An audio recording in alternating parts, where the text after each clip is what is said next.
9 აპრილის წამებულთა სულები დაგსკერიან ჩვენ. Konversațion națională.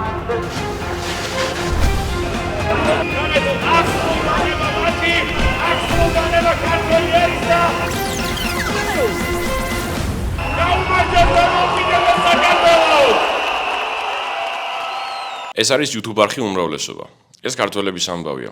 გამოგვიწერეთ ყველა პლატფორმაზე. გამოგვიწერეთ YouTube-ზე და გააქტიურეთ ზარის ღილაკი. 2012 წლამდე ოპოზიციამ და ამ მოცემულობით ხელისუფლებამ ყველა ბინძური ბერკეტი რომ გამოიყენა ხელისუფლებაში მოსასვლელად, ამაზე ყველა თანხმდებით. მინდა გავიხსენო ჩემი ერთ-ერთი გადაცემა, როდესაც სტუმრად ბატონი თამაზელის ბარაშვილი ყავდა, სადაც ვისაუბრეთ, როგორ დაიდგა ციხის კადრები.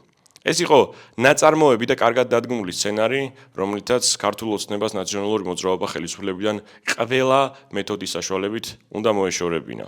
ქართული ოცნება ალბათ იყო იმ დროს იმ პოზიციაზე და ახლაც არ არის რადიკალური სხვაობა, რომ მიზანი ამართლებს საშუალებას. ზუსტადაც ქართულმა ოცნებამ ყველა საშუალება გამოიყენა ნაციონალური მოძრაობის ხელისუფლებიდან მოშორებისთვის. დღეს ერთ-ერთ მსგავს სცენარზე ვისაუბრებთ. ბარბარა რაფალიანცის კვლელობა 10 თვის ბავშვი ნაპოვნი ქვევში. ისმოდა უამრავი ბრალდება. ისმოდა ძალიან გახმაურებული ბრალდება ბატონი გიორგი ღვინიაშვილის წინააღმდეგ, როდესაც მანანა პერიკაშვილმა მას პირდაპირ კვლელი უწოდა. ბევრი ეჭვის მომგვრელია, როგორ გაჩნდა ქართული ოცნების რიგი წარმომადგენლები შემთხვევის ადგილას რამოდენიმე წუთში. როგორ გაჩნდა იმდროინდელი ბიძინა ივანიშვილის ტელევიზია TV9 და როგორ გაჩნდა ირაკლი ვალასანია სოფელ კოლაქში, ადამიანი, რომელიც მეორე დღეს ზუგდიდში იყრიდა კენჭს. ამ და სხვა მნიშვნელოვან დეტალებზე დღეს გიორგი ღვინიაშვილი გვეპასუხებს. მოგესალმებით პირველ რიგში, მადლობა ორგანიზებისთვის. დღეს მინდა რომ საკმაოდ რთულ თემაზე ვისაუბროთ, რადგან ოცნების პროპაგანდისთვის საკმაოდ სასიცოცხლო მნიშვნელოვანი იყო როგორც ციხის კადრები და შემდგომ ეს არასაკმარი აღმოჩნდა და არჩევნებამდე ერთ დღით ადრე მოხდა ის, რაც მოხდა ბარბარა რაფალიანცის მკვლელობას გულისხმობ. მადლობა კიდევ ერთხელ ორგანიზებისთვის. დიდი მადლობა პირიქით, ძალიან მომწონს ეს ახალი პროექტი და მინდა რომ წარმატებები გისურვოთ. მადლობა დიდ. მოდი დავიწყოთ მაშინ მარტივი კითხვით და შემდგომ მე დეტალებზე გადავალთ. რა მოხდა იმ ღამეს თქვენი ინფორმაციით, როდესაც ბარბარა რაფალიანცი ქვევში დამრჩა იპოვეს? მე დავიწყებ იმით, როგორ დაიწყო ეს ყველაფერი. 30 სექტემბერია 2012 წლის, ანუ არჩევნების წინა ღამე. უკვე შემოდგომა ადრე ღამდება, იცით და მე ვარ გურჯაანში საარჩევნო შტაბში. ანუ იქ მუშაობა მიდის, იგეგმება მეორე დღე არჩევნების დღე. და ამ დროს სადღაც უკვე საღამოს და დაბნელებულია. ჩემთან შემოდის არის მირეკავენ, რომ სოფელ კოლაქში, გურჯაანის რაიონში, ოცნების მომხრეებს უნდათ გზის გადაკეთვა. იმ მოტივით, რომ დაიკარგა 10 წლის ბავშვი. ეს ღამის საათებია უკვე, ხო? საღამოა რა, უკვე შებინდებული. ძალიან გვიანი არ არის, მაგრამ შემოდგომაა და იცით რომ ღამდება. დაიკარგა 10 წლის ბავშვი და გვაბრალებენ ჩვენ ნაციონალურ მოძრაობას. რომ თითქოს ეს 10 წლის ბავშვი მოვიტაცეთ ჩვენ. ეხლა ნებისმიერ ასაკში ადამიანის დაკარგვა არასერიოზულად როგორ უნდა მიიღო, მაგრამ ეხლა 10 წლის ბავშვი რომ მითხრეს, ეხლა მე ჯერ არ ვიცი ხო იქ საბოლოოდ რომ 10 წლის ბავშვია საუბარი. 10 წლის ბავშვი რომ თქვეს, მე ეხლა ესეთი პასუხი გავეცი რა, რომ ეხლა ნახეთ 10 წლის ბავშვია, ეხლა მაგასაკში სოფელში ყველა ყოფილი ვართ და შეიძლება ბავშვი სადმე წავიდა. სათამაშოდ, ანუ ვინმესთან შევიდა მეზობელთან. აი ამ იმითი გადის ცოტა დრო კიდე შემოდის, რომ გადაიკეტა ზარი, თქვენ არ ვიცი ეხლა 2012 წელი როგორ გახსოვთ. აი, გუნდონად. მაგრამ მაშინ ძალიან მობილიზებულები იყვნენ ეს ოპოზიციური არხები რა, მე-9 არხი და ასე შემდეგ, ასე შემდეგ. მაესტრო იყო თუ არ ვსწორი ოპოზიციური არხი მაშინ. ხო, მაესტროც ოპოზიციური იყო, მე-9 არხი და TV9, ხო, მე-9 არხი. Info9 იყო კიდე ერთი. ხო, Info9 იყო ერთი. და აღმოჩნდა მე უკვე ვიგებ რომ გადაიკეტა გზა და უკვე გავიგეთ რომ საუბარია 10 თვის ბავშვზე. მაგრამ რა მოხდა ჯერ არ ვიცით რა, უბრალოდ ისმის ბრალდებები რომ დაიკარგა 10 თვის ბავშვი. თავიდან 10 წლისაზე იყო ლაპარაკი. ხო, ვერ გაიგეს. ჩვენებმა კარგად და ამ დროს უკვე ნელ-ნელა პირდაპირ ეთერში შემოდის ეს ტელევიზიები და კეთდება პირდაპირ განცხადებები და გამოდის ჩემი კონკურენტი, მაშინდელი ჩემი კონკურენტი, ოცნების კანდიდატი მანნა ბერიკაშვილი და პირდაპირ მადებს ხელს მე, რომ 10 თვის ბავშვი მოკლა გიორგი ღვინიაშვილმა და ის მკვლელია და დააკავეთ და ასე შემდეგ.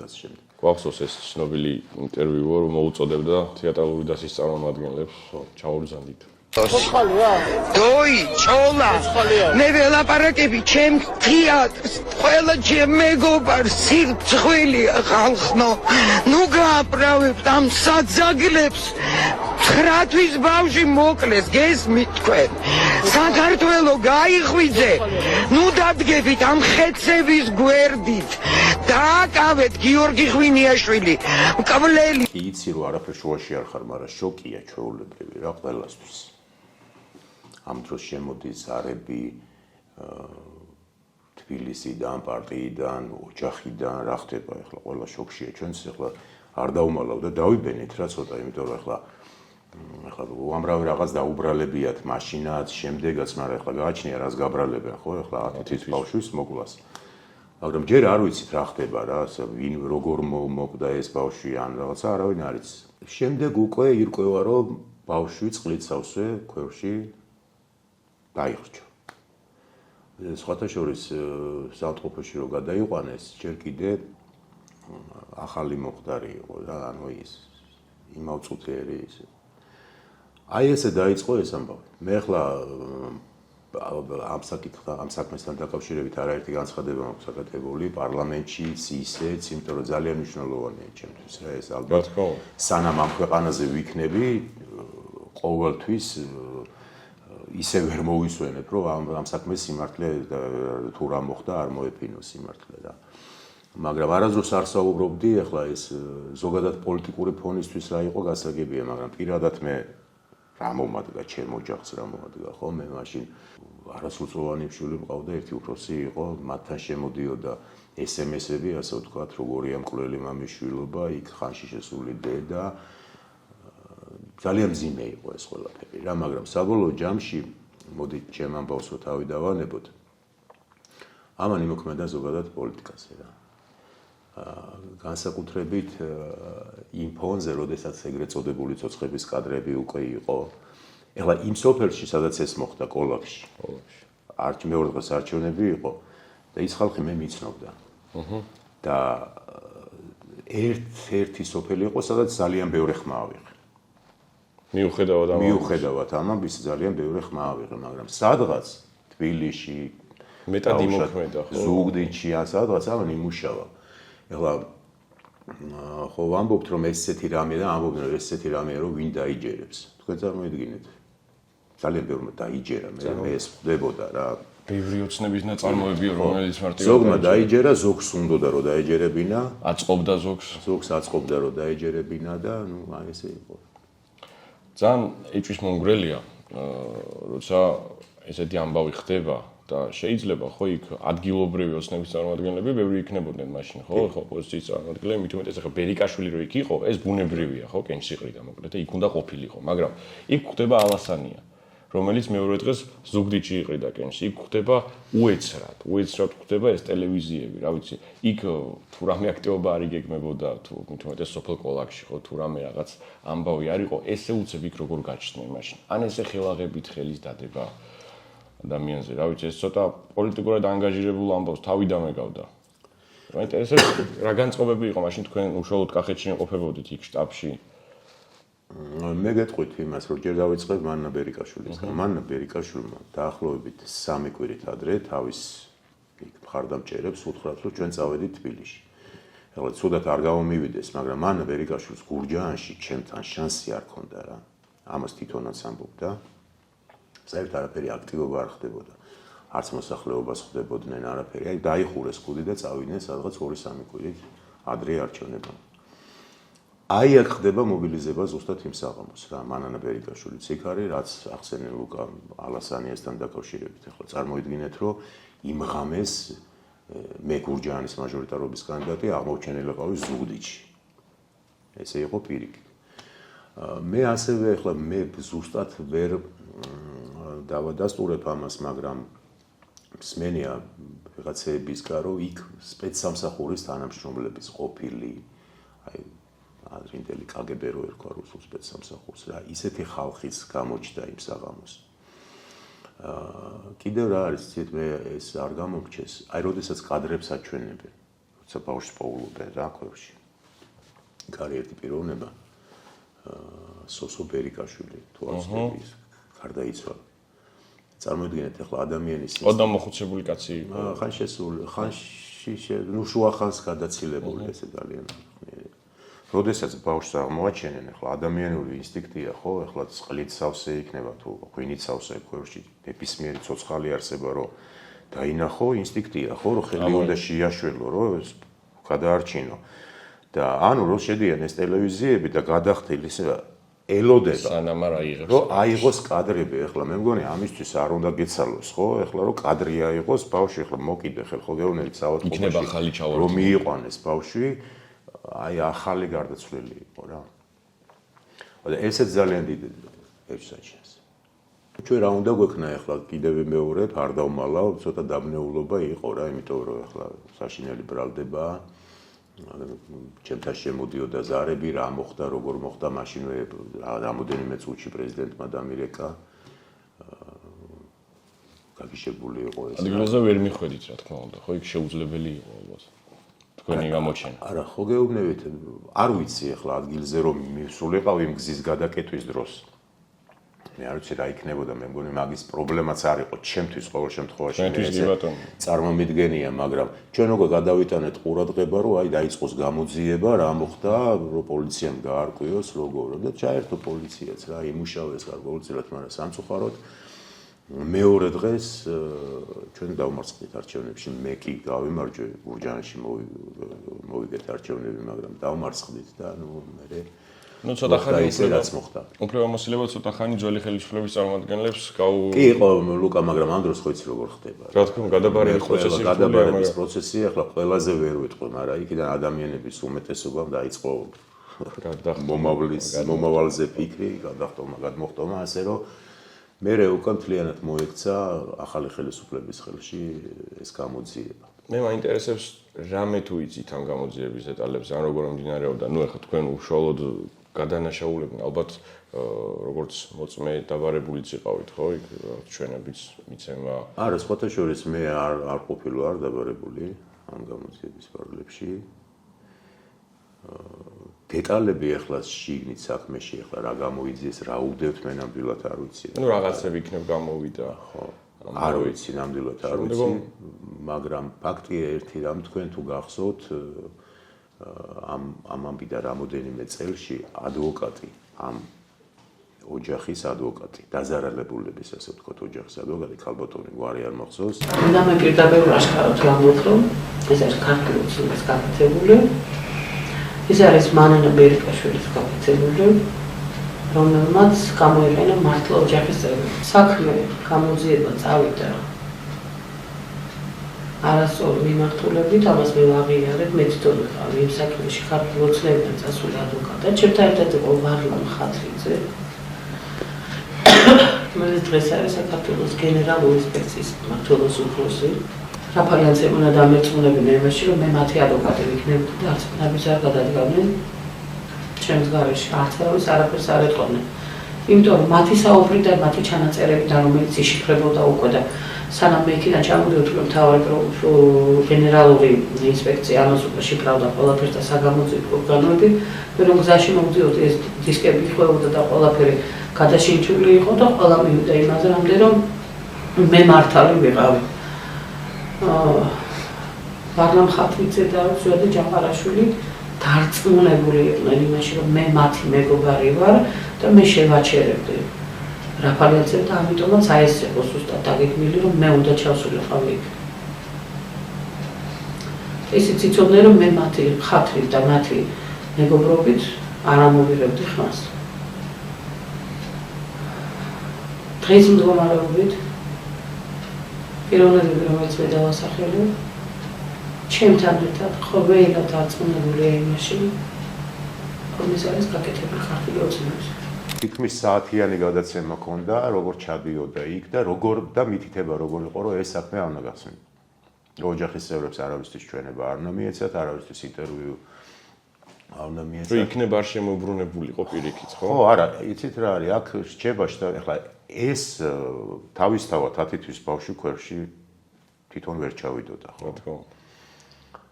ეს არის გაკეთებული. მე ახლა ლუკა რო გითხრა, რაც დრო გადის უფრო თითქოს რწმენა მიღრმავდება, რომ ეს არის უფრო რუსული სპეცსამსახურების ტიპის ოპერაცია რა. რა თქმა უნდა, ვიღაცები ხელშეეწყო თოსნების მოსვლაში. ჩვენ ხო ვიცით, რომ სოფლიოში პირველ ადგილზე იდგა დეზინფორმაციის გავრცელებაში რუსული კგბ და ესეც ახლა რაც აქვთ FSB-ს იგივე მის გაგრძელებაა რა, დაგაბრალებს, რაც უფრო აბსურდს გაბრალებს და სკანდალურს გაბრალებს, უფრო დასაჯერებელია რა და მე ეს ილექება ადამიანებში, მე შენ ბუნებრივია ხო, ახლა რო გიტყვიან რომ ბავშვი მოკალი, ვერ გაჩუმდები, იტყვი რომ არ მომიკლავს. ქონდათ კომუნიკაცია ბერიკაშვილთან ამის შემდეგ? თვითონ მან ბერიკაშვილთან არ მქონია, იმიტომ რომ მისი განცხადებები და მე მამამისს ვიცნობდი, კი ბატონ, გივი ბერიკაშვილს ძალიან ახლოს.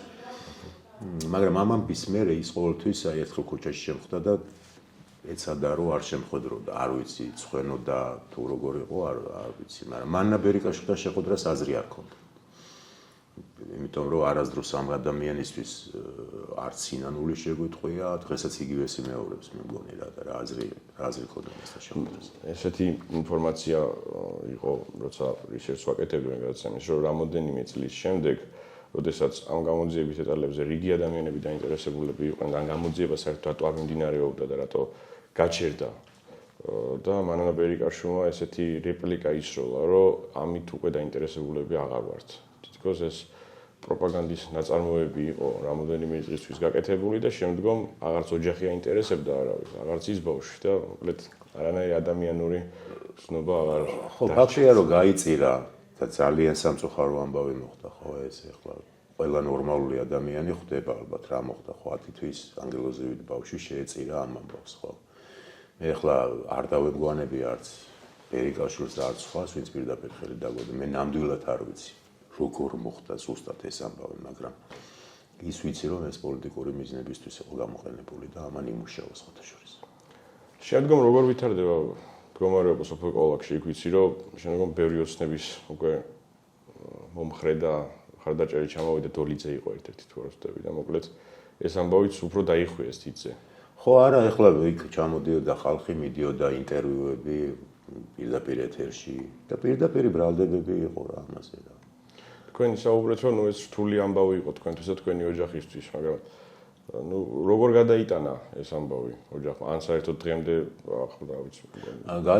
გადატანით, გადავიტანეთ, მაგრამ დღემდე ძალიან დიდი ტკივილია ეს ამბავი ჩემთვის და ჩემი ოჯახისთვის. ლაკაა, რა თქმა უნდა, იმიტომ რომ კიდე გემეორებთ, მე აი იმ წლების მერე შემხედრია ადამიანი, რომელსაც კითხვა დაუსვამს რა.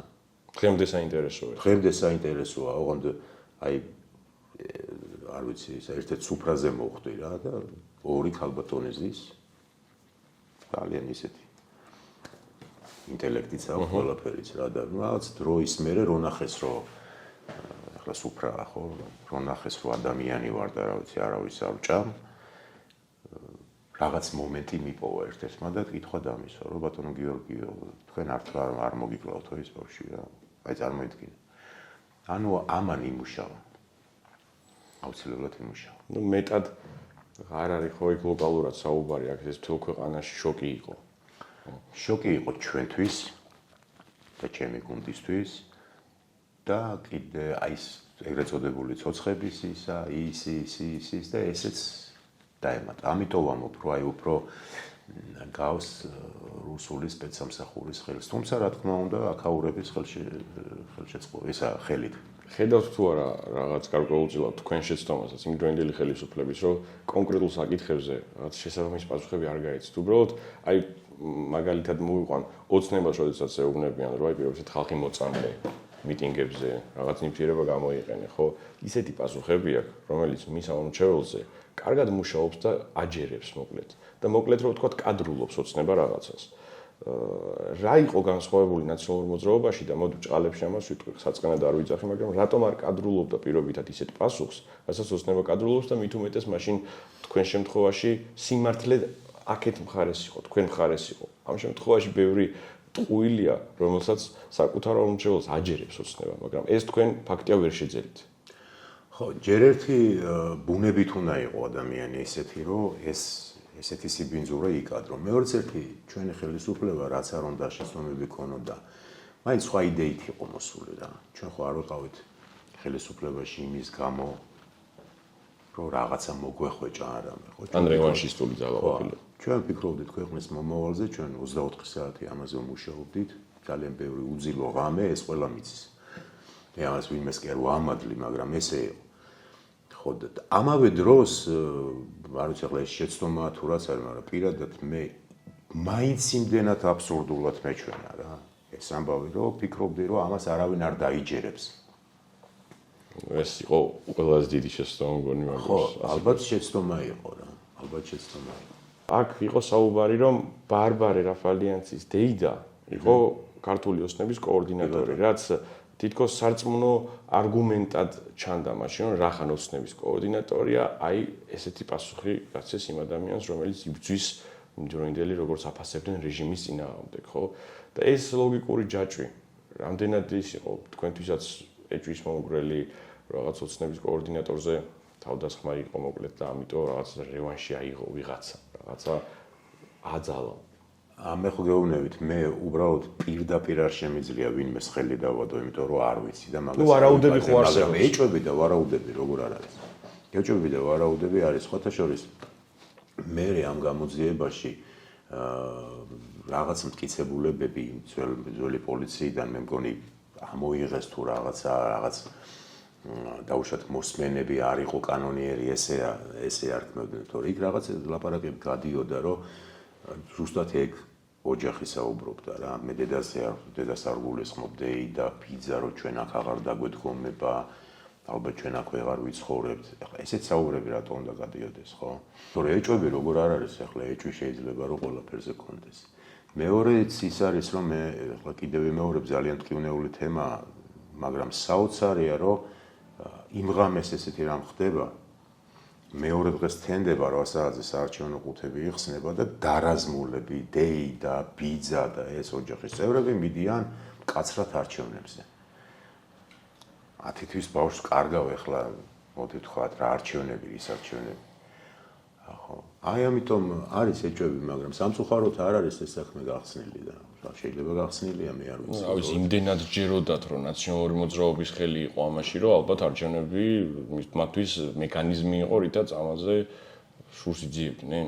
შეიძლება ესეც. არა, კიდევ ამ უფრო ეს პოლიტიკური მიზნებისთვის იყო გამოყენებული რა. ახლა იქ ცალკეა რომ პირდაპირ დამაბრალეს, ჩემი გვარი და სახელი იქნა ნახსენები, მაგრამ ზოგადად გათვლილი იყო ეს, ხო? ზოგადად გათვლილი იყო, რომ არჩევნებზე მოქმედა ახლა ჩემი ოჯახი თბილისში აძლევს ხმას რა და მათ და კიდე მე უამრავი სამეგობრო მყავს ხოლმე, ვინც ხმას აძლევდა და საარჩევნო რიგებში ეს ფაქტი ისმოდა. რო თქვენ ბავშვის ყურელებო, თქვენ ესეთებო, თქვენ ისეთებო იმუშავა. და თქვენი საუბრეთ ნაციონალურ მოძრაობას, ხო, უამრავი გადაცდომა ჰქონდა და ბუნებრივია ხელისუფლებაში გადაცდომები. ზოგი არ არის ბუნებრივი, ზოგი ბუნებრივია, თუმცა რაც ნაცმოძრაობას თავისი ბრალეულობები ეყოფოდა, ისედაც თავისი რაღაც კონკრეტული გაფუჭებული ეყოფოდა და კიდე მსგავს საკითხებზე პასუხის არ გაცემა და აი ესე შეზელვა ამ ამბის ამ ტერმინს რო ვიყენებ კიდევ ერთხელ ბოდიშს ვიხდი ის ამომრჩეველთან, მაგრამ მე მგონი ძალიან დიდი შეცდომა იყო, რამაც ოცნებას ხელი მისცა ამდენი წლის განმავლობაში, რომ ეს პროპაგანდა ეწარმოებინა და ეწარმოებინა. ახლა პრინციპში პასუხი მეც მივეცი ინტერვიუ პარტიიდან, აქ თბილისიდანაც გაკეთა თუ არ ვწდები კოკა გაბაშვილმა გააკეთა ეს განცხადება, მაგრამ რა უნდა გვექნა? იმ საღამოს რა უნდა გვექნა? უნდა ჩვენ, რა თქმა უნდა, გვიარყო, კარგად დაგეგმილი იყო ეს ოპერაციები. ამას ძალიან დიდი ეფექტი მოახდინა რა, ხო გეუბნებით, ჩვენ ფაქტიურად შოქში ჩაგვაგდო, იმიტომ რომ კიდევ ვიმეორებ არმალავ რა, დავიბენით რა, უბრალოდ ახლა გააჩნია რას გაბრალებს, ხო? და მეორე დღეს იცვლება ხელისუფლება რა. აი მოსახლეობის ასპექტზე როცა ვლაპარაკობთ, როგორ ფიქრობთ, რა შეიცვალა წლების განმავლობაში მოსახლეობაში? იმიტომ რომ ციხის კადრებზე ვსაუბრობთ, ხო? იმ ციხის კადრებზე ალბათ მაშინაც ეს ცოცხი დაჯერება ძალიან რთული იყო, მით უმეტეს ხო ცოცხზეა ხო საუბარი იქ და ნუ ცემა ალბათ ბევრად დამაჯერებელი იყო ციხეში ცემა და რა ვიცი პატიმარი მით უმეტეს ვინც გვიყურებს ბევრი აქტივისტი ყოფილა და იცის რა იქ ყველა ეს თავის გაჭირვებიან და პლუს როდესაც გცემენ, ჩაგრავენ და გაგინებენ და ასე შემდეგ ბევრად უფრო რთული და მოკლედ ძალიან უსამართლო ამბავია, მაგრამ მეორე მხრივ წლები გავიდა და ხელისუფლება გადაყვა ნაციონალურ მოძრაობა მოკლედ ციხის კადრებს ამ ძალადობის შემადგენელ კომპონენტებს და ნუ ამ საქმეს რომელზეც ვსაუბრობთ. თუმცა აი რამოდენიმე თვის წინ, რამოდენიმე კვირის წინ უკვე გამოვარდა კადრები, როცა იგივე საკეთებს ეს ხელისუფლება, იგივე საკეთებს ოღონდ არა ციხეში და ზონაზე, არამედ განყოფილებაში. იგივე გააკეთა რუსთაველზე თვეების განმავლობაში, ანუ ხიათის ქვეშ გააკეთა ის, რასაც ნაცმოძრაობას ციხის შიგნით აბრალებდნენ. მაგრამ ხალხს ამაზე თითქოს რეაქცია აღარ ქონია. თქვენი აზრით რა შეიცვალა მოსახლეობაში? სხვათა შორის მე ერთ რამეს გეტყვით, რომ ამ ციხის ეგრეთ წოდებულმა კადრებმა მაშინ მე ვლაპარაკობ რეგიონზე, იმიტომ რომ თბილისში უფრო მეტად დუღდა რა, თბილისი მაინც ის. როგორც ახლა. როგორც ახლა კი ბატონო. რეგიონში მაინც და მაინც დიდი ის არ მოყოლია ამ ციხის კადრებს, ახლა შეიძლება რაღაც ცალკეული პირები რაღაცას საუბრობდნენ, მაგრამ ამაზე დიდი მღელვარება მე ახლა სანამ გადავდგებოდი იმისთვის არჩევნებისთვის, ხო, მე გუბერნატორი ვიყავი და მთელ კახეთთან მქონდა შეხვედრა, ხო, ყოველდღიური შეხვედრა ხალხთან. ანუ შეხვედრების დროს ამ თემასა დამიჯერეთ არავინ არ წევდა. აი ხანდახან მე მიწევდა თითქოს თვითონ მე მიწევდა რომ ეს საკითხი წამომეჭრა თქვენი ინიციატივით ჩემი ინიციატივით რომ ანუ ეს არის აბსურდი და არ დაიჯეროთ თვითონ ხმას არ იღებდა ხალხი გარდა ამისა არ ვიცი კიდე რა ვთქვა რა იმიტომ რომ დღეს სხვანაირი პროპაგანდაა კიდე ამ ხელისუფლებას რომელიც რეგიონებზე ძალიან მუშაობს რა ეს არის ომის პროპაგანდა, ეს არის ოჯახის არსებობდა თქვენ დროს პროპაგანდა, ჩვენ დროს ეს პროპაგანდა არ ყოფილა უბრალოდ. თითქოს პროპაგანდას თუ უწოდებთ ნაციონალური მოძრაობის დროს იყო პატრიოტული ის იყო რა ამბავი, მოკლედ ეგრე იყიდებოდა თითქოს იმდროინდელი ხელისუფლება. ჩვენ საუბრობდით რაზე გაკეთებულ საქმეებზე, ხო?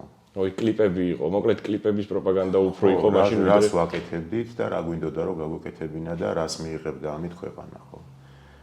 თორე ახლა ჩვენ არც ვეთყოდით რომ ომი იქნება, ის იქნება, ის იქნება, თუმცა საშინელი ომი გადავიტანეთ ჩვენ. ნუ ესე იგი აპრიორში ხელისუფლებისთვის პროპაგანდა აუცილებელი არ არის, რომ ხელისუფლება ფუნქციონიროს. ხო, ნუ თუ ნორმალური ხელისუფლება გაქვს, რაში უნდა გჭირდებოდეს საქმე უნდა აკეთო, ხო. თქვენი აზრით იყო თუ არა შეცდომა ეგ რომ გარკვეული პროპაგანდული ნაწარმოებები თქვენ არ გქონდათ ხელისუფლების დროს. პირობითად როცა მიხეილ სააკაშვილი პირობითად საუბრობდა ბევრ წარდგენაზე, მათ შორის დინამო არენაზე, რომ ახლა რუსული ძალა მოდის ხელისუფლებაში და წაგვიყვანენ იქით, საიდანაც უკან აღარ ბრუნდებიან. ხო, ნუ ეს ციტატა ალბათ ბევრს გაუმართლდა თავის ტვინში, ახლა იქ საიდანაც ჩვენ მივდივართ, აქედან უკან არ ბრუნდებიან, თუმცა თუ ამას იაზრებდა ნაციონალური მოძრაობის ხელისუფლება, მაშინ ხომ არ ჯობდა გამოეყენებინა თუნდაც ის ბინძური მეთოდი, რასაც პროპაგანდა ქვია. იმდროინდელი ოპოზიციის წინააღმდეგ, ოცნებას გულისხმობ. არა, ეხლა შენც თუ იგივე მეთოდებს იყენებდა, იგივე სიბინძურას აკეთებ, მაშინ ის აღარ ახარ, იგივე ხარ, ხო, ეს მაშინ. მესმის, მაგრამ იქნებ ამ ძალისარმოსვლაში ის გამართლებული უბრალოდ შეიძლება მეტი უნდა გვემუშავა და მეტი უნდა აგვეხსნა მოსახლეობისთვის, რა ძალა მოდის. ამის არგუმენტები აბსტრაქტული იყო თითქოს მაშინ. ხო. ნუ ესე გამოკიდებით ეს რუსული ძალაა. ხო, კი ბატონო, ალბათ მეტი უნდა გამუშავა მაგას. და გვარამია, ნიკა გვარამია იყო ამას წინათ სტუმრად ჩემთან გადაცემაში, რომელიც ამბობდა, რომ ძალიან საინტერესო რაღაც თქვა, ჩვენ რა იმდროინდელი ხელისუფლება ბიძინას ებრძოდა, რომ მას ყავდა პინგვინი, მას ყავდა ზვიგენი. ამაზე იყო მთელი ამბავი აგებულიო, მაგრამ იმაზე, რომ იქ გაზპრომის წილები, იმაზე, რომ მას რუსული გავლენები და ასე შემდეგ, არავინ ამაზე არ ლაპარაკობდა. ბეღურებზე და ჩიტებზე გადაიარა ნაცმოძრაობის პროპაგანდა მაშინ. ხო, ნუ აი ხო, კიდევ ამოფრა ახლა შეიძლება სიბინძურე, შეიძლება კი არ უნდა იკადრო სიბინძურე, მაგრამ მეტი უნდა გველაპარაკა, რა საშიშროება მოდიოდა რა. იმიტომ რომ ბევრი ადამიანმა არ გაიაზრა ეს და ისე მიცახმა და ახლა თან მე ესე მგონია, რომ ქვეყანა როდესაც უფრო ვითარდება, ადამიანებს და ბუნებრივიც არის და ეს უნდოდათ ადამიანებს უკეთეს ცხოვრება რა. და ეხლა იმ დროს ქვეყანა წინ მიდიოდა აშკარად რა. და ალბათ უკეთესი მოინდომეს ხალხმა. ეხლა წარმოიდგინეთ, კახეთში ბენდუქიძის ციტატა გამახსენდა ეხლა. გადავდგით ნაბიჯი წინო, მაგრამ ცუდად გილას ჩავდგით. ხო, ალბათ ესე, ეხლა კახეთში წარმოიდგინეთ, მე როგორც გუბერნატორი 5 რთველი მაქვს ჩატარებული და ყოველ წელს ვცდილობდით, რომ ფასი გაგვეზარდა. და 2006 წელს როცა რუსეთმა ემბარგო გააკეთა, მაშინ ფასი არ ქონდა რა. ის არ დაგვივიწყეს. ყოველთვის ამას გვახსენებდნენ. დღესაც გვახსენებენ. მაგრამ უმატებით ახლა 2012 წელს ლარი და დღევანდელი ლარი მე მგონი ვერ შეადარებ უბრალოდ, ხო? იმასაც არ უხდის დღეს დღევანდელი ხელისუფლება და არ ყურადღებას არ აქცევს, მაგრამ შემდეგ გასაკვირად ჩუმად არის ხალხი. იმის შიშით რომ შეიძლება ესეც არ მოგვცეს და აი ამათ რო და ისინი რო დაბრუნდნენ შეიძლება ომი იყოს. იმ დროინდელი მოსახლეობის აზრი იყო ის, რომ უკეთესი მინდა. მაგრამ ამ დროინდელი მოსახლეობის აზრი ის არის, რომ კიდევ კარგი უარესი არ არის. ხო, კი ბატონო, ის არის. ეს როგორ ჩამოაყალიბა ამდენი წლის? აი ეგ მოაქვს ამ პროპაგანდას ჩემი აზრით. ეგ მოაქვს ამ პროპაგანდას. ნუ ერის დეგრადაცია ეწევა ქართული ოცნება. ცდილობს მე ახლა არ მინდა რომ ესე ვთქვა რომ ჩვენი ერი დეგრადაციის გზისკენ მიდის, მე მჯერა მას. არა, ქართული ოცნება აშკარად ამ გზისკენ მიდის, რომ ეს გააკეთოს. რა თქმა უნდა, მაგრამ მე არ მინდა ახლა ჩვენ ეს არც ვაკადრებ მაგას და არა, რა არც თქმა უნდა. მჯერა ეს და მაინც მჯერა რომ ალბათ ქართველები ჩვენი ერთ დღეს თავის საქმეს ითქვიან. ნუ ბოლო მონღოლებს და არაბებს გაუძლო ამ ქვეყანამ 300 და მეტი წელიწადი და ვიღაც ივანიშვილსაც მოინელებს ეს არგუმენტი არის ხომ და დამამშვიდება. თუმცა მონღოლები, არაბები, სპარსელები მაინც რუსეთზე დიდი მტერი ალბათ ამ ქვეყანას არ ყოლია. იმიტომ რომ 200 წელი საკმარისი აღმოჩნდა იმისთვის, რომ სახელმწიფოებრივი განცდა დაგვეგარგა ძალიან ბევრმა ადამიანმა ეს დაკარგა და ზუსტად იმიტომაც ჭირს ახლა ცოტა დაგუგო. მაგრამ მე ვფიქრობ, რომ ყველაფერი კარგად იქნება. ეს ხო, ნუ ეს დამამშვიდებელი გარემოება ცოტა რო გადავდოთ გვერდზე, მე მაინტერესებს იყო თუ არა მსგავსება, აი პირობითად მე ბევრი კადრი მაქვს ანახი, მათ შორის ახლა შეიძლება გაგეცინოთ და მაყურებელსაც გაეცინოთ, მაგრამ აკრედიტაციის გარეშე რო იყო გადაცემა შალვა რამიშვილის. ნუ მინახავს ეს და კამპანიის პირობებში, როდესაც ოცნების ხალხი ჩამოდიოდა, ბიძინა ჩამოდიოდა კონკრეტულ რეგიონებში, იქ მას ნაცმოძრაობის აქტივი ხდებოდა. ხდებოდა ოდნავ მოშორებით, მაგრამ ხდებოდა და აღსანიშნავია, რომ მამაკაცური ძალა ხდებოდა იქ სულ ყოველთვის.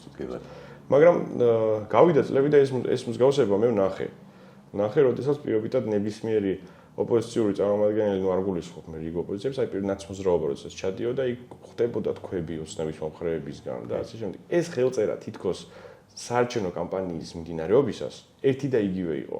მე მაინტერესებს ოდესმე თუ გსმენიათ, რომ აი ვინმე ადამიანი თქვენი ხელისუფლების დროს ამას აორგანიზებდა, რომ ეხა ჩამოდის ბიძინა და აქტივი რა დავახედროთ.